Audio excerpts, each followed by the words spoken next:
नामसंग कीर्तन या यूट्यूब चॅनलला like, share, subscribe करा आणि बेल आयकॉन घंटी दाबायला विसरू नका. ज्ञानोबा ज्ञानोबा ज्ञानोबा माऊली तुकाराम. ज्ञानोबा ज्ञानोबा ज्ञानोबा माऊली तुकाराम. ज्ञानोबा ज्ञानोबा ज्ञानोबा ज्ञानोबा ज्ञानोबा ज्ञानोबा माऊली क्षणोक्षणाहाची करावा विचार, तरावया पार भवसिंधू नाशिवंत देह जाणार सकळ. आयुष्य खातो काळ सावधान. विचार करायचं सांगितलेलं आहे. लोक विचार करून वागत नाही आणि विचार करून बोलत नाही.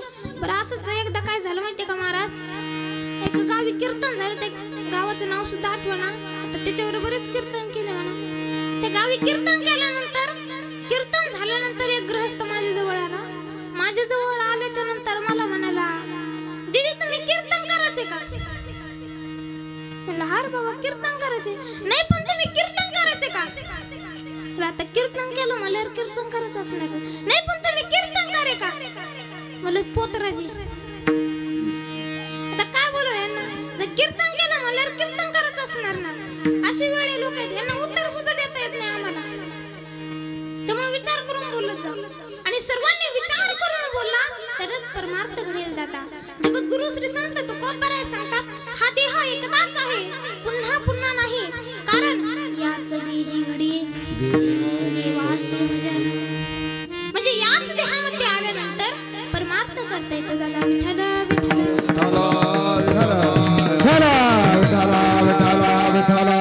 पण आमच्या महिला मंडळी भारी महाराज देहामध्ये आलं, त्यांना देहाची किंमतच कळत नाही. नुसतं सोनं सोनं सोनं पुरायचं का सोनं? मोबाईल फोन ह्याशिवाय काही आवडतच नाही आपल्याला. लय सोनं आवडतंय. आता किती सोनं आवडतंय म्हणून एक दृष्टांत सांगते महाराज. सक्रातीच्या आदल्या दिवसाची गोष्ट. केसरबाई चहा पित होती. इकडं कुठं केसर का नाही ना, इथले असलं तर म्हणतो आम्ही चहा प्यायला नाही बोलवलं. नाव कसं माहित झालं? इथले केसर अक्का असतील तर केसर अक्का तुमचं नाव घेत नाही. आमच्या तिकडे केसर अक्का चहा पित बसली होती. नवरा शेतातून येतो. नवरा शेतातून आल्याच्या नंतर हे म्हणते, धने ऐका ना. हे म्हणतो काय झालं? नाही रागवणार नाही ना धने. त्याला काय झालं बोल की. सक्रात आली उद्या, आम्हाला नथ करायची होती. आता हे मला आपण जर नाही म्हणलो तर पाटाला पाणी आलेलं, ऊस एकट्याला खुरपवलं. त्यामुळे हे मला बरं आणतो केसरे. सोनार काकाला फोन केला. सोनार काका दुकान उघडी ठेवा, मला नथ घ्यायची. नथ घ्यायची मला सोनार काकाने दुकान उघडली. हिला नथ आणली. महाराज केसरीच्या लग्नाला झालेले होते 6 वर्ष. 6 वर्षात केसरीनं चहा जाऊ द्या पाणी बी नव्हतं पाजलं कोणाला. इतकी विचित्र बाई महाराज ती. पण त्या दिवशी मंदा अक्का, धोंडा अक्का, चंपा अक्का, उषा अक्का, कुशा अक्का, मीना अक्का, जना अक्का, आशा अक्का, लय अक्का बोलिले तिनं. आता तेवढे अक्का सांगायला गेले तर आपलं अक्का कीर्तन त्याच्यात संपन्न. म्हणून आपण आपल्या मोजके अक्का घेतले थोडेसे. सरळ चहा प्यायला बोलवलं. मग धोंडा अक्का जवळ गेली चहा द्यायला. अहो धोंडा अक्का, नथ कशी दिसते माझी? धोंडा अक्का म्हणते, बाई केसरी एकच नंबर दिसती. आता केसरी एकच नंबर म्हणले की केसरी जास्त नाव फुगायची. केसरी तो नाव फुगायची महाराज. ते फुटायला आलं पर नाक इतकं नाक फुगायची. मंदा अक्का जवळ गेली. मंदा अक्का नथ कशी दिसते? केसरी लाखात एक दिसते. मग तर दुप्पट नाक फुगीला. लय नाक फुगा लागली महाराज ती. आता सगळ्यांना नाक नथ दाखवायची झाली. दुसऱ्या दिवसाचे दिवस उजडतो. शुभची स्नान संध्या आटपून घेते. आता केसरी काय श्रीमंत होती महाराज. तिला 9 वर्षाला आणलेला होता 5,000चा. किती किती 5,000चा आणलेला होता महाराज. आणि मेकअप तर सांगूच नका. आता लय मेकअप आणलं होतं. पण मग तिला 9 वर्षाला घालता येणार आणि मेकअप करता येणार. तिने सगळं आपलं सामान घेतलं आणि ब्युटी पार्लर मध्ये गेली. ब्युटी पार्लर मध्ये गेल्याच्या नंतर थोडं चांगलं मेकअप करा ना केसरीने. केसरीने शालू गिलू घातलं महाराज. ईद असा मोठा बुचुडा पाडला, गजरे लावले, पण इथं जाता काड्या महाराज. त्याला काय म्हणतात तुमच्या भाषेत? करली. हा, ते अशा मोठ्याला जाता काड्या महाराज. पण केसरीचे आता सांगते, आता जीवन कथा थोडीशी. केसरी होती बुट्टी महाराज आणि ब्लॅक कलर होता त्याचा, प्युअर काळा. इतकी काळी होती, मी म्हणते काळा रंग एवढा काळा नसा, लई काळी होती महाराज केसरी. मग ती नाही डोळ्याला काय लावते तू? आईला येणार तुम्ही का असं, तुम्हाला काय करत मध्ये मध्ये बसच करत. आयलाइनर असतं नाही ना, ते निळ्या कलरचं आयलाइनर लावलं. आता ती होती काळी, निळ्या कलरचं आयलाइनर, म्हणजे कसं चित्र झालं आता ते. साठव बरं डोळ्यासमोर जरा, कशी दिसत असं केसरी देवाच ठाव बाबा. असं आता तिच्या देखण्याचा आपल्याला काय घेणं देणं. नोटली घरी आली महाराज. घरी आल्याच्या नंतर आता सगळे दागिने अंगावरती घातले होते, पण राहिलं काय होतं, नाकात नथ घालायची राहिली होती महाराज. मग ती तिच्या बेडरूम मध्ये गेली. बेडरूम अख्खी पालती केली, पण तिला नंतर सापडली नाही. सोन्याचा डबा सारा खाली घेतला, पालता गेला, नंतर सापडली नाही. हॉल मध्ये गेली, हॉल मध्ये नथ सापडली नाही. किचन रूम मध्ये गेली, किचन रूम मध्ये नथ सापडली नाही. मग स्लापूर गेली. आता केसरी काय श्रीमंत होती, खाली लागली. अगं मरशील ना बाई, नथ सापडली नाही. मग रडायला लागली. आता बायाचं रडणं कसं असतं यार.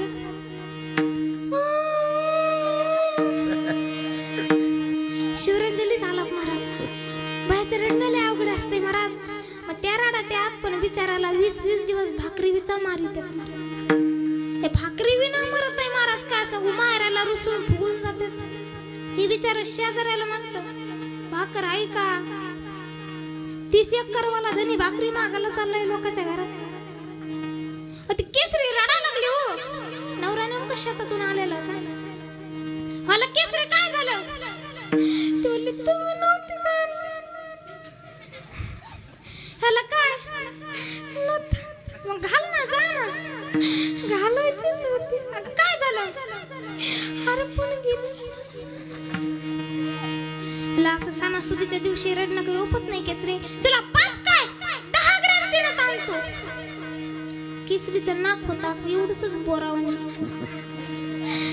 5 ग्रॅमची नथ तिला काही शोभत नव्हती महाराज. नागबोरावणी 5 ग्रॅमची नथ कशा विचित्र चित्र दिसेल ना महाराज. ती म्हणली 5चीच पाहिजे होती, पुढच्या वेळेस 10ची. तेवढं नाक तर राहिलं पाहिजे ना महाराज. आताच ते खाली लोंबू लागली ना, तर पुढच्या वेळेस काय व्हायचं देव जाणे. रडायला लागली. मग याने दुसरी नथ आणायला गेला. पण हा केसरी आणायला जातो, पण आताच नवरा शेतातून आला, त्याला चहा काहीतरी टाक ना ग. मग हिला असा आनंद झाला. हिला वाटलं बाई आमच्या धनी मला दुसरी नथ आणायला चालले. हिनं मग पातीला घेतलं, पातीला शेगडीवरती ठेवलं, पाणी टाकलं, चहा पावडर टाकली महाराज. अशी वंजळी साखर घेणारच तशीच्या नथ आली. ती मोठ्याने आळलेली महाराज. ये म्हणाला फताना पाप्याचा बा. ह्याला वाटलं शेगडीला चिटकली का काय. आधीच पुरी भेटना येवाला पाप्याची मा. रडू रडू घायल झालं विचारा. ही म्हणे नथ सापडली.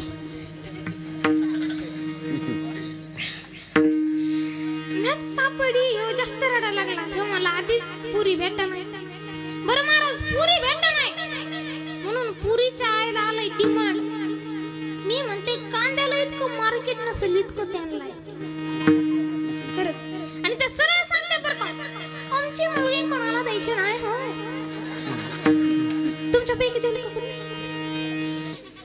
आता हे मी सांगतात मुलगा दिसायला छान असला पाहिजे, त्याला पगार भरपूर असला पाहिजे, आणि त्याला आई बाप नसले पाहिजे. अरे तुम्हाला लेकर बाळेत मुलं जरा विचार करा बरं. त्याला भेट माहिती काळी असू द्या, बिंद्री असू द्या, लंगडी असू द्या, मुडकी असू द्या, शेंबडी असू द्या, करायचंच म्हणतंय. भेट ना तेव्हा काय करेल. आणि ते हे बी म्हणतात मुलाला शेती भरपूर असली पाहिजे. आणि आणि हे बी म्हणतात आमची मुलगी शेतात जाणार नाही. हा मग शेत काय पेटवायला पाहिजे? काय महिला मंडळ शेत पेटवायला पाहिजे का? बरं ते म्हणतात आई बाप नसले पाहिजे. अगं मग तुझी मुलगी लग्न झाल्यावर भिताडाला बोलून का? इच्छेवर थोडस भान ठेवलं पाहिजे महाराज. ह्याला वाटलं शेगडीला चिटकली काय? आधीच पुरी भेटा नाही. रडा लागला होतं. इतकं सोनं आवडतंय महिला मंडळांना महाराज. बिचारे धनीचा जीव जीव घेतात. आपल्यावर फळगावामधील कुणी नाही घेत. हा नाही इदाले एकदम सज्जन बाई एकदम पतीच्या आज्ञेच्या बाहेर नाही. पण तुम्हाला सोनं आवडतंय विनोद विनोदाच्या जागेत ठेवा महाराज. तुम्हाला सोनं आवडतंय याच्यात नवल काय? प्रभू रामचंद्रांच्या पत्नीला म्हणजे सीता मातेला सोनं आवडायचं. पण सोन्यामुळे घात होऊ शकतो बरं. सोनं जास्त चांगलं नाही बरं. सोन्यामुळे आमच्या इकडे लय बऱ्या चोरीला गेल्या बाया. सोनं चोरीला जायचं तर बाया लय अवघड झालं महाराज. तुम्हाला एक छोटस उदाहरण सांगते. गावचा बचत गट होता. गावच्या पाटलाच्या पोराचं लग्न होतं. मग रात्री दौंडी दिली. ऐका हो ऐका, माझ्या एकुलत्या एक मुलाचं लग्न आहे. सर्वांच्या दारासमोर एक स्कॉर्पिओ उभी केली जाईल. सर्वांनी त्याच्यामध्ये बसायचं आणि लग्नाला यायचं. गावचा बचत गट होता. एक 8 जण लय शाणे होते. त्यांची 9वी अध्यक्ष होती महाराज. अजून उदाहरण झालं नाही. हसतच काय लागले मिळालं ना मला. थोडं राहिलं अजून उदाहरण. लय मोठं राहिले थोडं म्हणे काय. गावचा बचत गट होता. मग त्यातली लत्ती म्हणते बाई गावच्या पाटलाच्या पोराचं लग्न आहे ग आणि आपल्या गळ्यात फुटका म्हणे. अध्यक्ष म्हणते लते काळजी कायला करते? आता नाही का निघलं? काय निघलं? बँटेकचं. सगळ्यांनी 500-500 रुपये जमा करा. पण अध्यक्ष लई चॅप्टर होता. आता चाबरी होती माझ्यासारखी महाराज. ते म्हणतात दीदी तुम्ही चाबरे आहेत का? तसं म्हणलं तर आपण एवढं नाही. पण अध्यक्ष लई चाबरी होती महाराज. तिनं 200 रुपये वर टाकले. मग हिचे किती झाले? 700 झाले महाराज. सगळ्याचे 500 पण अध्यक्षाचे 700 महाराज. संध्याकाळी 500-500 रुपये जमा केले. संध्याकाळी लवकर झोपल्या. सकाळी लवकर उठल्या. शुभची स्नान संध्या केली आणि परतूरला गेल्या सोनं आणायला. बँटेक हा बँटेकचं सोनं आणायला गेल्या. सगळ्याला पावशेर आलं. पण अध्यक्षाला 1.5 पावशेर आलं. थोडं वर आलं. 200 रुपये शिल्लक होते ना.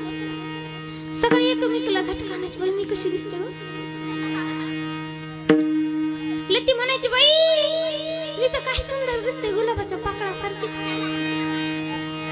अध्यक्ष म्हणले बाबा चला भंगरे हो. 200 रुपये शिल्लक टाकली मी. मग अध्यक्ष जरा जास्त झटके हाणू लागली. Don't touch me. अंगाला हात लावू नका माझ्या. 200 रुपये वर टाकलेले तुम्ही. मग काय झालं महाराज? सगळ्या नटल्या थटल्या. दारासमोर स्कॉर्पिओ उभी केली. तो ड्रायव्हर महाराज त्या 9 जणीकडेच पाहत होता. काय म्हटले होते महाराज? त्या केसरी सारखेच एकदम भारी म्हटले होते महाराज. स्कॉर्पिओ मध्ये बसल्या. मग मंडपाजवळ आल्या. गाडी थांबली. गाडी मधून उतरल्या महाराज. त्या मंडपातले लोक नवरीकडे पाहिना, नवरदेवाकडे पाहिना, जेवणाकडे पाहिना, मंडपाकडे पाहिना, पाहुण्या रावळ्याकडे पाहिना. या 9 जणीकडेच बघत होता सर्व. 9 जणीकडेच बघत सुटलं महाराज. इतक्या नटल्या होत्या महाराज त्या. पण घडीत त्या नवरीच्या बाजूने जायचं तर घरात नवरदेवाच्या बाजूने. नवरदेवाचा बाप मला नवरी काढली असते आता आपल्याला ओळख आली असते. आणि नवरदेवाकडे म्हणले तर माझ पोरग आई तरी कोणाले 8 जण. बरं मग लग्न लागलं. लग्न झाल्याच्या नंतर 11 वाजता रडायचं पडायचं सारे उरकलं. नवरी महाराज अशी फाट्यालो गेली पार पुढं. तरी तिला ऐकू म्हणते bye tata see you miss करीन तुला. अरे झालं ना तिचं लग्न. निघणं घरी आता. मग निघायला यांना 12 वाजले. 12:30 वाजता परतूर फाट्याजवळ याची गाडी अडवली महाराज. 5 चोर होते. 5 मधले बॅटरी चमकवली आरशातून. हाला बाबा बाबा बाबा बाबा, आज तर लई सोनं आहे रे बाबा. 3 महिने आणि 3 वर्ष चोरी करायचं कामच नाही का, इतकं सोनं. आता त्यातला थोडासा एक भजना होता, त्यातला एक थोडासा भजना होता आणि त्याने पाहिलं तो मला उजाळाले भाग्यात, उजाळाले भाग्यात अवघी चिंता वारली. अरे तू एखाद्या 3 म्हणतो, मी म्हणतो 10 वर्ष चोरी करायचं काम. ड्रायव्हर जवळ होते महाराज 2000, बिचाऱ्याने 2000 दिले आणि गपचूप पळून गेला. आता या 8 जणीला कोण वाचवेल. बिचारा दडपत दडपत गाडीच्या खाली उतरला. गाडीच्या खाली उतरल्यानंतर चोर म्हणले काढा रे सोना, गळ्याला चाकू लावले. त्याला मारू नका, सोनं देतो. सगळं अंगावरलं सोनं काढलं महाराज, चोराच्या हवली केलं. अध्यक्ष तर देण्याचा नव्हता महाराज, बळच उड उडू काढलं. आता चाबरे होते चांगले माझ्यासारखे महाराज, मी म्हणते देण्याच नव्हते ते लवकर महाराज. विळाच लावा लागले, चोराला राग आला, हिसकून घेतलो चांगलो. तरी कसनुशा तोंडाने डोळे गुरु गुरु पाहत होती, अशी पाहत होती डोळे वटारू वटारू त्या चोराकडे. चोर असे थोडे असे पुढे गेले. पुढे गेल्याच्या नंतर अध्यक्षाला थोडासा राग आलेला होता. 200 रुपये वर टाकले होते बिचारीनं. बोलायला माहेसारखीच होती गाडी. बोलली ए मेल्या नी बँडेजच आहे. काही गरज होती का महाराज. चोर पुन्हा गेलेले, वापस आले. 8 जणी एवढ्या धुतल्या महाराज, एवढ्या धुतल्या. पण अध्यक्ष का निवास केला, जागेवर उठता येईल, बसता येईल, आणि डबक घेऊन जाता येईल. काय निवास केला महाराज कधी अध्यक्ष. त्यामुळे इतकं सोनं कधी आवडून घ्यायचं नाही. सोन्याचं थोडस लिमिट असतं महाराज. सोनं जास्त आवडेल ना तरी असं होतं. आता इथं कोणी सोनं आवडत नाही ना, कोणाला नसलं आवडत ते द्या मला, मी घेऊन जातो. नाही असं कसं, सोनं तर आवडणारच महाराज, मी कशी घेऊन जाईल. त्यामुळे सोनं हे जास्त आवडून उपयोगाच नाही. पण तुम्हाला सोनं आवडतं याच्यात नवल नाही. प्रभू रामचंद्रांच्या पत्नीला म्हणजे सीतामातेला सोनं आवडायचं. सोन्यामुळे घात होतो, म्हणून सोनं आणि मोबाईल हे 2 गोष्टी जास्त आवडायच्या नाही. या देहामध्ये आलात ना, देह ज्या कामासाठी दिला तेच काम तुम्ही करत जा. देह भजनासाठी देवे दिला देह भजन गोमना, तोया झाला बना बाधिकेचा, तोया झाला बना बाधिकेचा. देवे दिला देह भजन गोमना, तोया झाला बना बाधिकेचा, तोया झाला बना बाधिकेचा.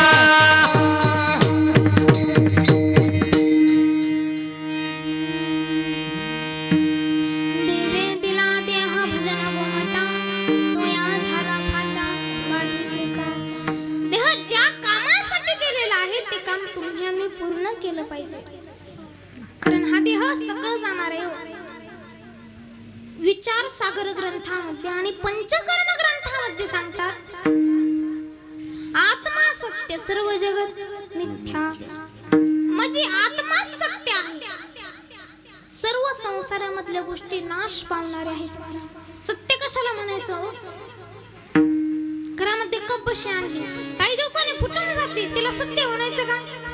सांगा ना, सत्य म्हणायचं नाही. सत्य कशाला म्हणायचं. जो पांडुरंग परमात्मा 28 युग झाले कमरेवरती हात मान इकडे तिकडे डुलवली का नाही, हो पाय फाकवले का नाही महाराज, त्याला सत्य म्हणायचं. 28 युग झाले तरी सुद्धा त्याने काही जशाला तसा जागेवरती उभा आहे आणि आत्म्याला सत्य म्हणायचं का. हा देहात जातो पण आत्मा या देहामधून त्या देहामध्ये प्रवेश करतो. आत्मा या देहात असतो पण हा देह गेला की आत्मा दुसऱ्या जीवामध्ये प्रवेश करतो. म्हणजे आत्मा सत्य परवा हे हा जो अनमोल किमतीचा अनमोल देह आहे ना दादा, हा नाश आकाश पाहणार आहे. मग आत्मा सत्य आहे.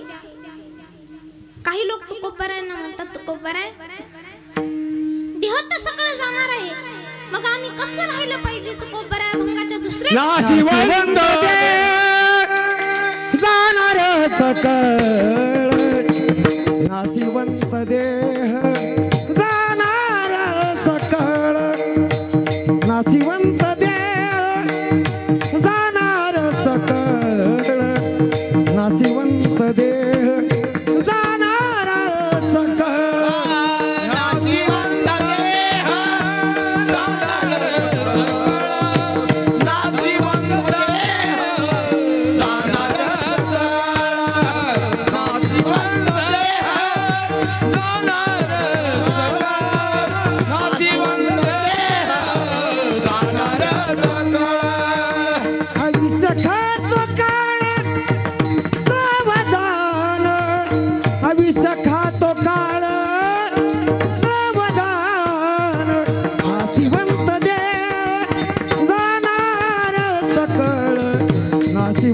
देह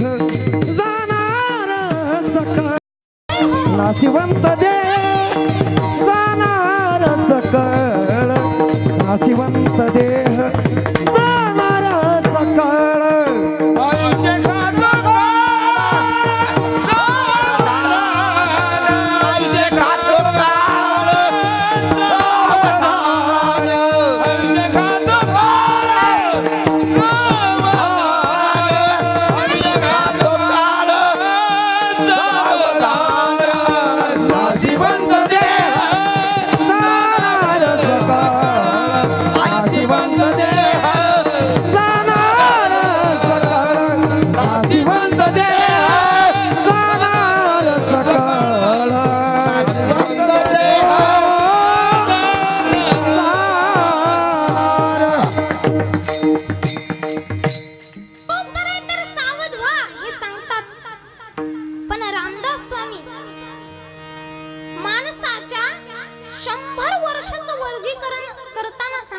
सावध रहा. ऐका दादा, सावध तर राहायचं सांगितलेलं आहे, पण कसं सावधा सावधान वाचे वदनारायण सावधा सावधान वाचे वदनारायण 10 वर्ष बालपण 20 वर्ष तारुण्य अंगे भरला मदान मग तो कैसा सावधान सावधा सावधान वाचे वदनारायण सावधा सावधान वाचे वदनारायण. नारायण म्हणा. आता जे 30 मध्ये आहेत त्यांनी का 30 वर्ष होती दारपुत्र मागे फिरते. 30 वर्ष झाल्यानंतर महाराज दाराभोवती लेकरं बाळ फिरतात. लेकरं बाळ पप्पा इकडे घेऊन चला, पप्पा तिकडे घेऊन चला. घरात पुढे शेंगदाणे संपले, साखर संपली, तेल संपलं. बिचाराच्या घराला पायच नाही महाराज. आपण नवीन नवीन लग्न झालं पुढे लेकरं बाळ असतात. तवा बिचारा बायकोला हाक देणारा एकच नंबर महाराज. नवीन नवीन लग्न झाले असते थोडी गोडी गोडी बायकोला आवाज द्यायचा, प्रीती. हळू आवाजात किचन रूम मधून आवाज येतो महाराज. काय लग्नाला 2-4 वर्ष झाल्यानंतर म्हणायचं प्रीती. काय बिचारा अगं नवरा आहे तुझा. लग्नाला 5-6 वर्ष झाल्यानंतर म्हणायचं लेकरं बाळ झाल्यानंतर प्रीती. काय बिचाराची हाक द्यायला टप्परच होत नाही.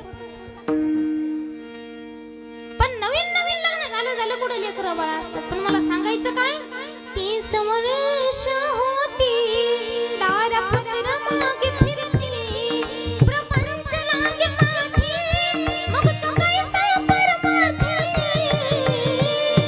सावधा सावधान वाचे वदनारायण. नारायण म्हणा होता.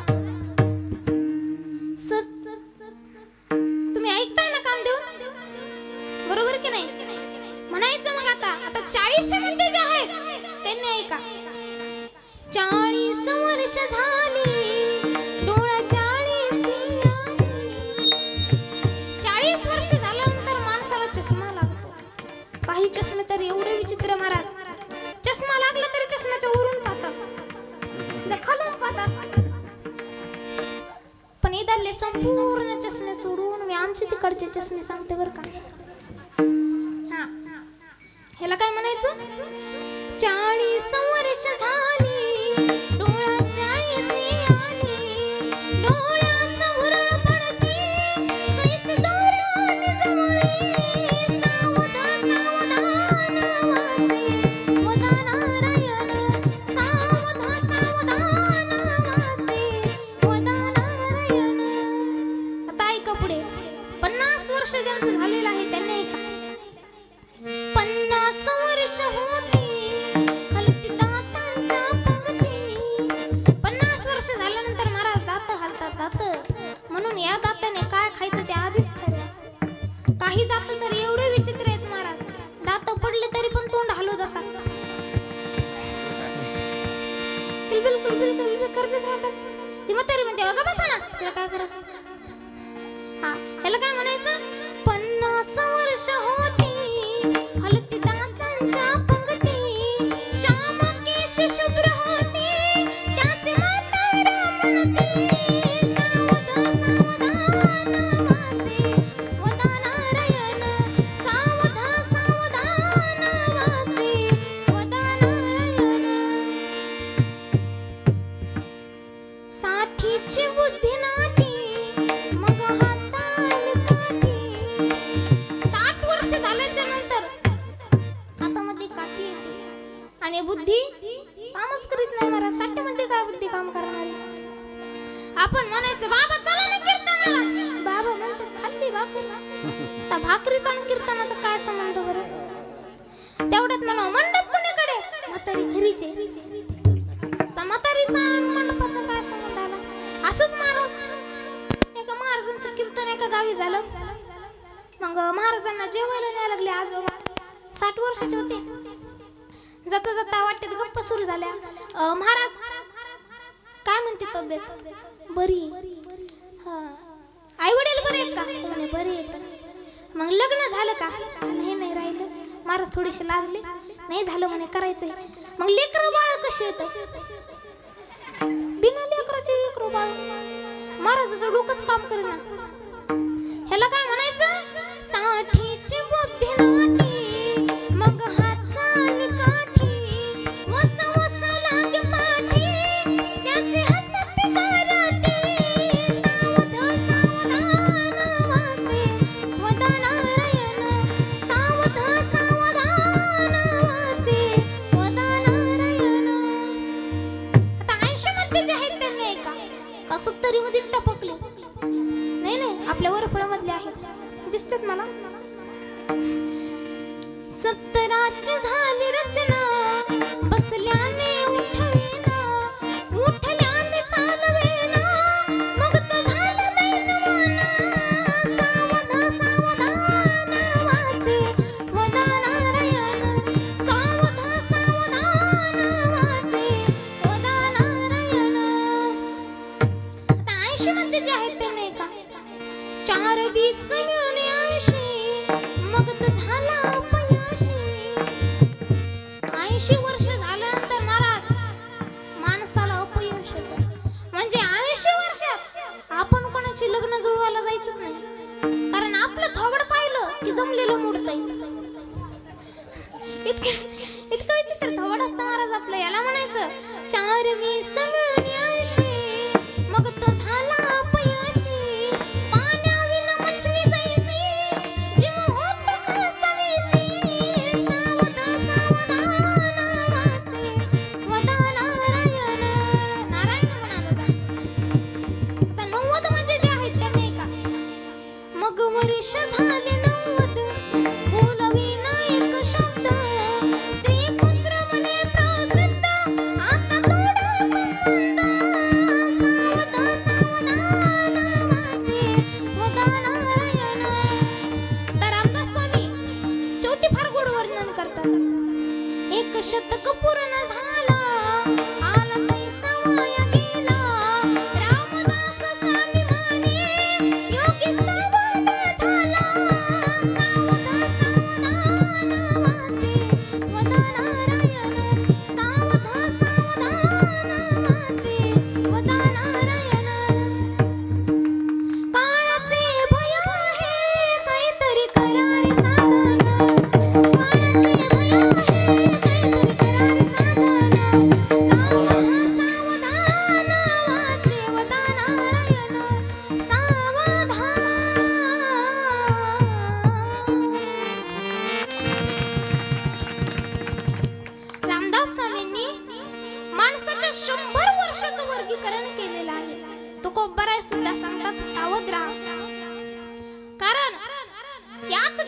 भजन आहे आणि संतांची प्राप्ती सुद्धा याच देहामध्ये आहे. काही लोक तुकोबरायांना म्हणतात तुकोबरा आणि परमार्थाला तुकोबरा म्हणले तसं काही करू नका. तुकोबरा म्हणाले आधी संतांची संगत करा, संतांच्या सानिध्यामध्ये राहा. संतांची संगत केल्यानंतर तुम्ही परमार्थ करता. ते लोक म्हणाले तुकोबरा तुम्ही स्वतःला खूप मोठं समजता, तुकोबरा म्हणले कस काय? अहो संत सांगतात संता विना प्राप्ती नाही ऐसे देते ग्वाही. वेद सांगतात संतांची प्राप्ती करून घ्या. वेद विश्वाच्या माऊलीने लिहिलेले वेद सुद्धा सांगतात की संतांची संगत करा, संतांच्या सानिध्यामध्ये राहा आणि नंतर संत तुम्हाला सांगतील. आपुला तो एक देव करुणी घ्यावा, आपुला तो एक देव करुणी घ्यावा, आपुला तो एक देव करुणी घ्यावा, आपुला तो एक देव करुणी घ्यावा, आपुला तो एक देव करुणी घ्यावा, आपुला तो एक देव करुणी घ्यावा, आपुला तो एक देव करुणी घ्यावा, आपुला तो एक देव करुणी घ्यावा, आपुला तो एक देव करुणी घ्यावा, आपुला तो एक देव करुणी घ्यावा, आपुला तो एक देव करुणी घ्यावा, आपुला तो एक देव करुणी घ्यावा. तेने विन जीवा सुख नोहे, तेने विन जीवा सुख नोहे, येरती माई के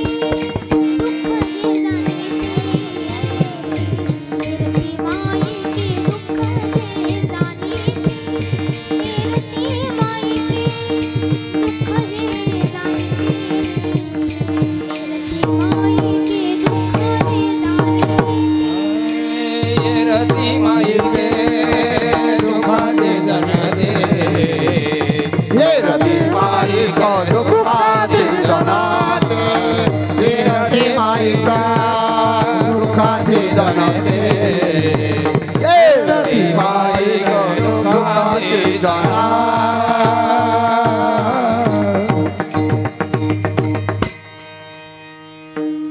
संतांची संगत केली, संतांच्या सानिध्यात राहिलं की संत सांगतात आपुला तो एक देव करुणी घ्यावा, तिने विना जीवा सुख नोहे. संत सांगतात की आता आपुला तो एक देव करुणी घ्यावा, तुमचा स्वतःचा देव करा. कारण संतांचीच संगत आधी करावी लागते आणि नंतरच परमार्थ करावा लागतो. हे महाराज सांगतात अभंगाच्या तिसऱ्या संत समागमे धरावी आवडी, संत समागमे धरावी आवडी, संत समागमे धरावी आवडी, संत समागमे धरावी आवडी, करावी तातडी परमार्थाची, करावी तातडी परमार्थाची, नाशिवंत देहो जाणार सकळ, नाशिवंत देहो जाणार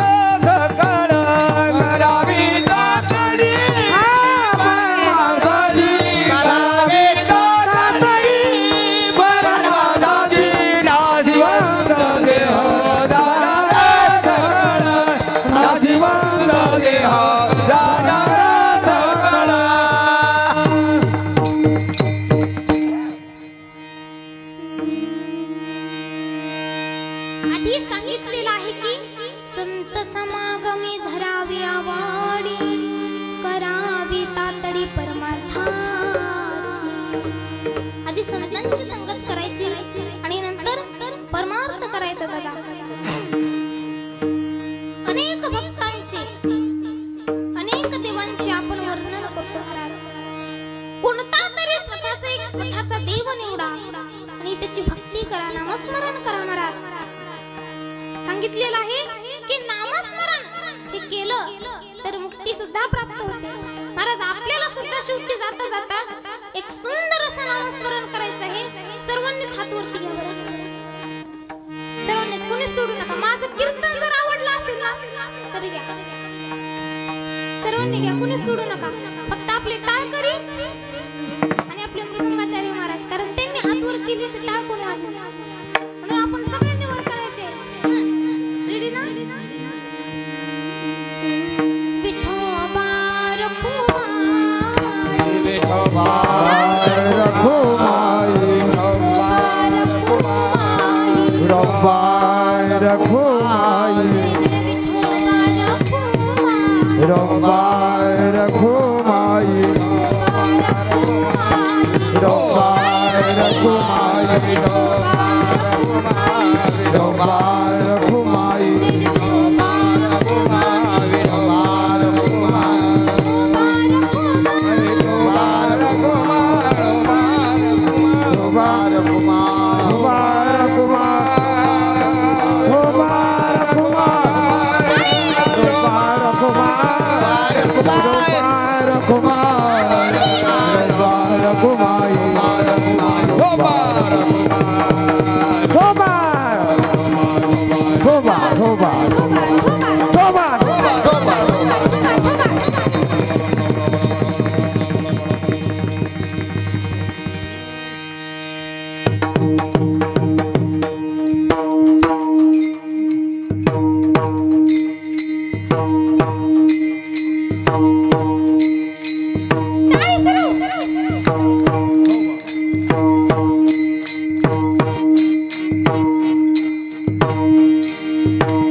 लक्षपूर्वक नीट ऐका.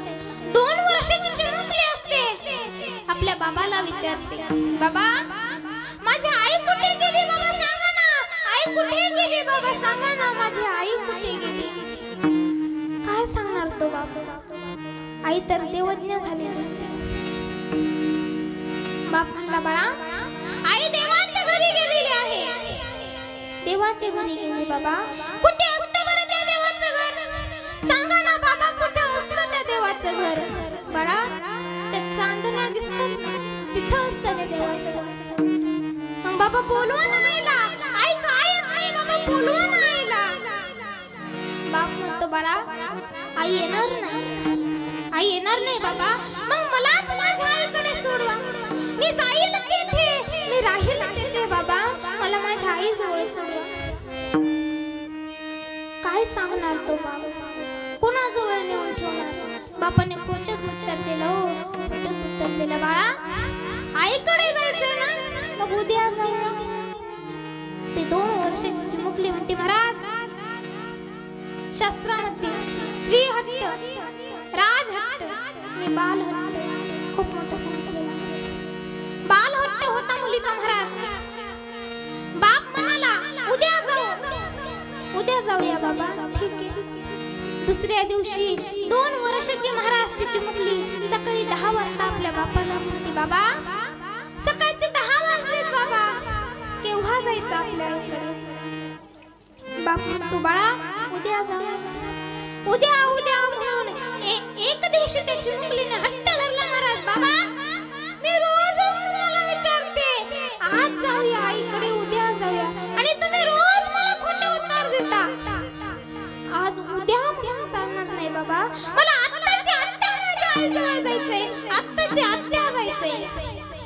करणार तो बाप? 2 वर्षाच्या चिमुकलीला घेतलं खांद्यावरती आणि निघाला बाप पंढरपूर यात्रेला. जे जगताचे माय बाप आहेत त्या माय बापाकडे हा बाप निघाला महाराज. तिथे गेल्यानंतर त्या आई बापाचं दर्शन घेण्यासाठी हा बाप 84 फेरे फिरत होता. 84 त्या फेऱ्यामध्ये एक त्या बापाला महात्मा भेटतात. ते महात्मे म्हणतात, बाबा झाले 2 तासापासून हे 2 वर्षाची चिमुकली तुमच्या खांद्यावर आहे. खांदा दुखत असेल, तुम्हाला ओझं होत असेल तर मुलगी माझ्या खांद्यावरती द्या, मी घेतो. बाप म्हणतो, माझा खांदा दुखत नाही, मला ओझं होत नाही, माझ्या चिमुकलीचं मला ओझं होत नाही. तो बाप त्या महात्म्याला उत्तर देतो, ऐका खरं सांगू, मला माझ्या मुलीचं ओझं होत नाही, पण खऱ्या अर्थाने ज्या बापाला मुलीचं ओझं होत असेल तो खऱ्या अर्थाने या जगामध्ये पापच नसेल. खऱ्या अर्थाने बाप नसेल ज्या बापाला मुलीचं ओझं होत असेल. अनेक लोकांची उदाहरण आहेत. मुलगी नको, वंशाचा दिवा पाहिजे. रात्रंदिवस झटपट करतात, वंशाचा दिवा पाहिजे. त्या बापाने सांगितलं, माझ्या मुलीचं मला ओझं होत नाही. त्या जगताच्या मायबापाचं दर्शन घेऊन बाप घरी आला. महाराज घरी आल्यानंतर हळूहळू ती 2 वर्षाची चिमुकली महाराज मोठी होऊ लागली. बघता बघता ती चिमुकली शाळेत जाऊ लागली. महाराज मुलगी शाळेत जाऊ लागली. बघता बघता मुलगी 22 वर्षाची झाली. महाराज 22 वर्षाची झाल्यानंतर तो बाप म्हणतो, माझी ताई 22 वर्षाची झालेली आहे, तिचं आपण लग्न करायला हवं, हे आपलं कर्तव्य आहे.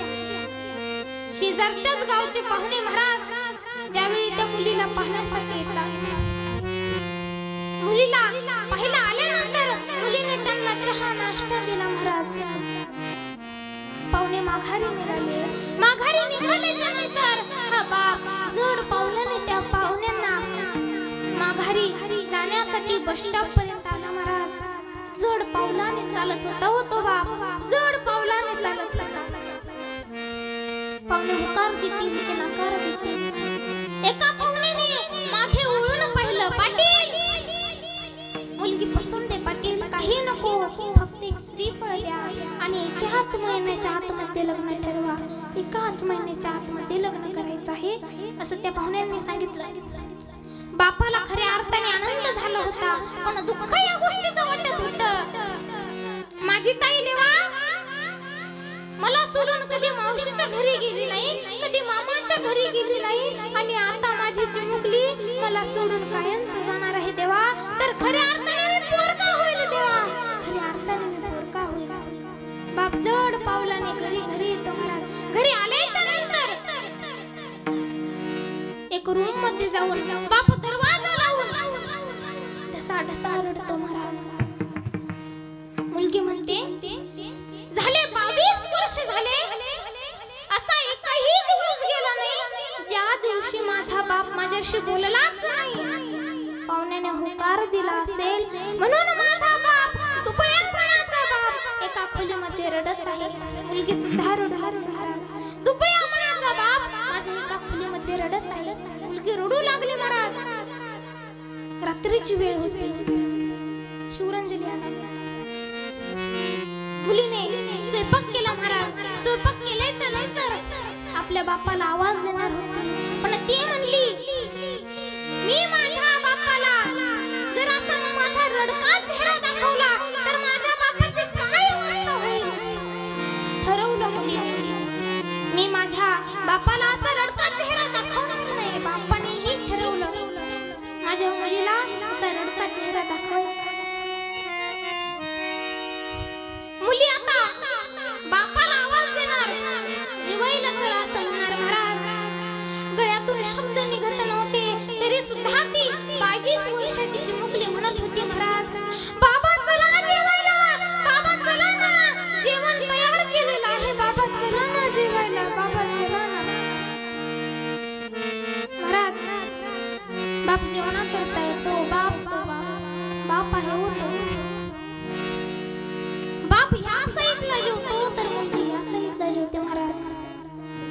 बापाने अन्नाचा घास हातामध्ये घेतला. बाप होतो बाप, दहावीने त्याला मुलीकडे पाहिलं, मुलीने बापाकडे पाहिलं, दिले ताट सारून आणि कडकडून मुलीने बापाला लगली मुलगी बापाला. बाबा मी काही त्रास दिला होता हो का बाबा तुम्हाला, काही दुःख दिलं का हो, का माझं लग्न ठरवलं, मी गेल्यानंतर बाबा तुमचं कसं होईल. बाप म्हणतो अगं माझ्या बाळा, तुझं लग्न करून देणे हे माझं कर्तव्य आहे ग, पण ज्या वेळेस तुझी आई देवज्ञ झाली होती त्यावेळेस मी शंकराच्या मंदिरामध्ये गेलो होतो आणि देवाला एकच प्रार्थना केली होती, देवा माझ्या चिमुकलीच्या आईला तू घेऊन गेला देवा, पण माझ्या चिमुकलीचं लग्न होईपर्यंत मला जिवंत ठेव देवा, मला जिवंत ठेव. मुलगी ढसा ढसा रडते महाराज. एक दिवस रोज उजाडायचा मावळायचा महाराज, पण तो दिवस उगाला ज्या दिवशी त्या मुलीचं लग्न होतं महाराज. मुलीचं लग्न होतं महाराज. स्टेज वरती मंगलाष्टिका सुरू असते महाराज.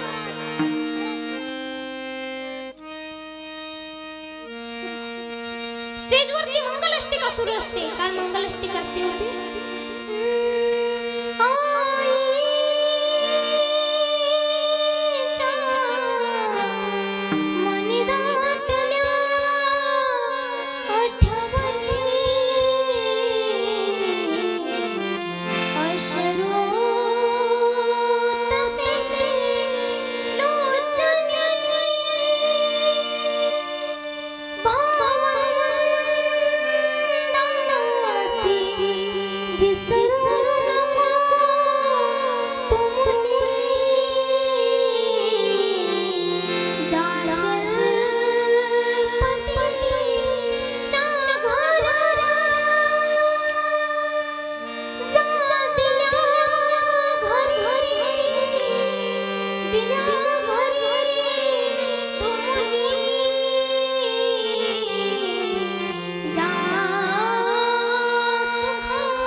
अक्षदा टाकण्याकरता आले, दर्शन देण्यासाठी आले महाराज.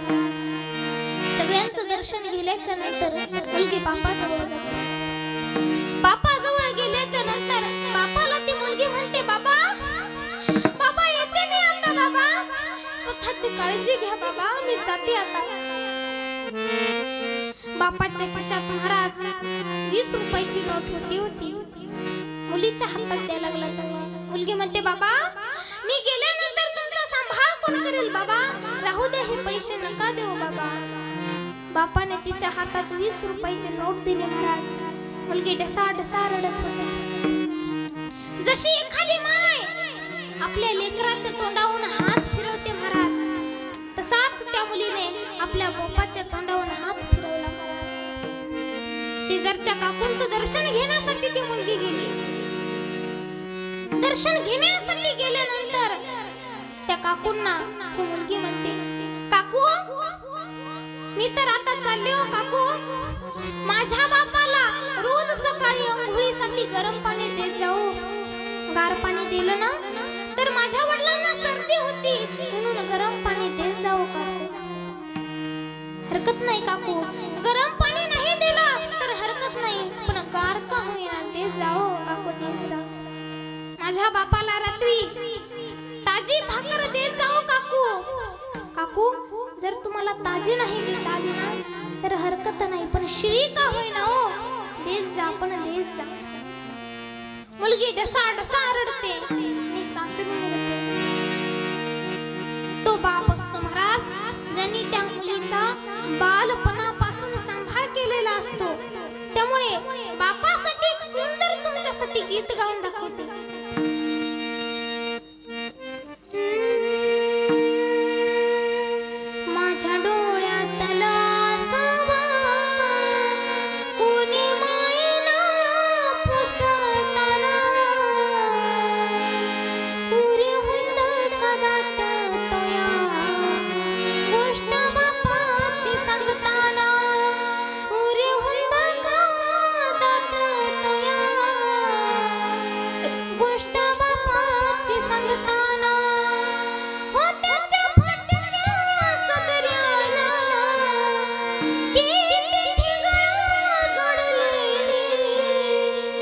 उभ्या आयुष्याला त्यानं कशी कटर लावलेली मला कसं सहताया कोणी बाबा म्हणताना उरी हुंद कदाट तया गोष्ट बापाची सांगताना उरी हुंद कदाट तया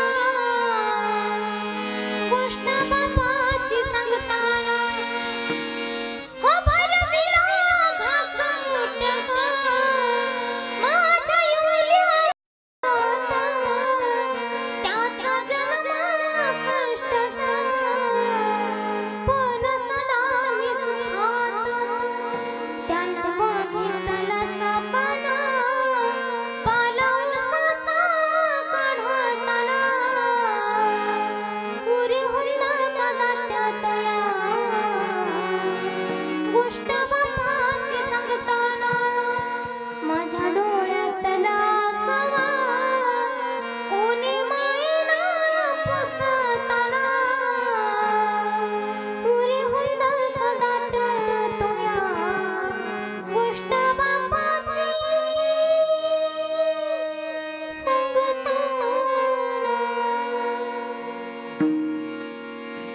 गीत आवडलंच नाही वाटतं आवडली त्या बापाची सेवा करावं ज्याने तुम्हाला बालपणापासून सांभाळ केला आता सांगेल दादा आईची सेवा करा कोण असते होते आई का ना जी आई स्वतःच्या अंगावरती कधीही फाटकी साडी घालेल महाराज पण तुम्हाला कधी फाटक्या कपड्यावरती कॉलेजला आणि शाळेला जाऊ देणार नाही महाराज ती आई असते पण आता आई लोकांची तर कामाला जाऊन पैसे साचवते आणि 500 का होईना 1000 का होईना महाराज मुलीला कपड्यासाठी पैसे देते पण आजकाल तीच मुलगी शॉर्ट कपड्याची मागणी करते महाराज शॉर्ट कपडे घालते ती मुलगी अहो तर तुम्ही संस्कृती जपली नाही तर संस्कृती टिकेल कशी याच मातीमध्ये संत जन्माला आले याच मातीमध्ये महात्मा जन्माला आल्या त्यांनी कधी डोक्यावरचा पदर खाली पडू दिला नाही महाराज आणि तुम्ही आम्ही का पडू द्यायचा मुलीने का शॉर्ट कपडे घालायचे काय कमी पडले होते हो तुम्हाला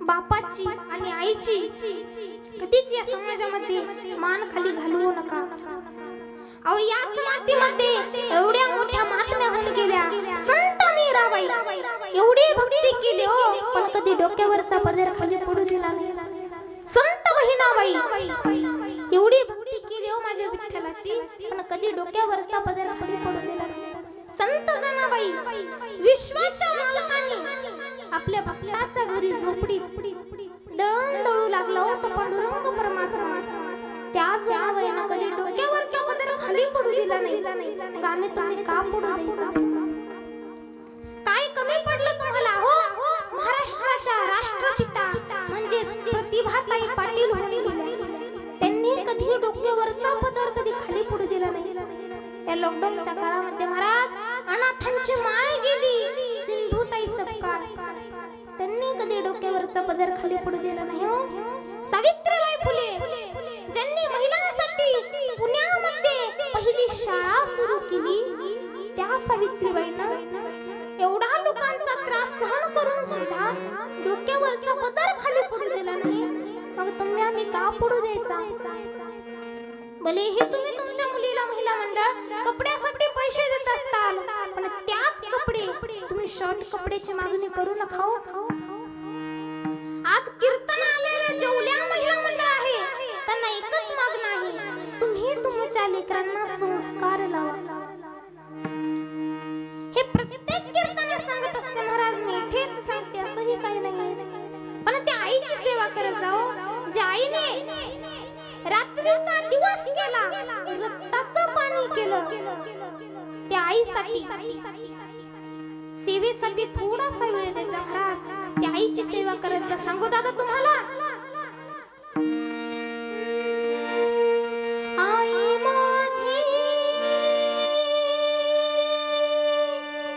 मायेचा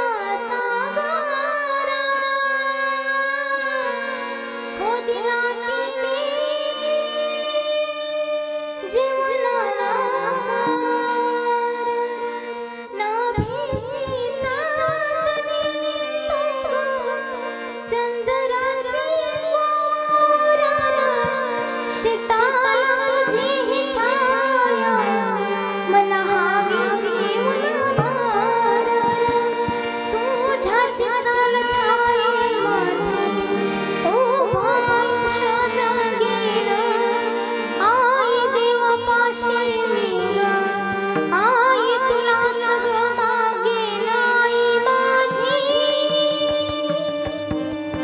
मायेचा सागर हो दिला तिने जीवनाला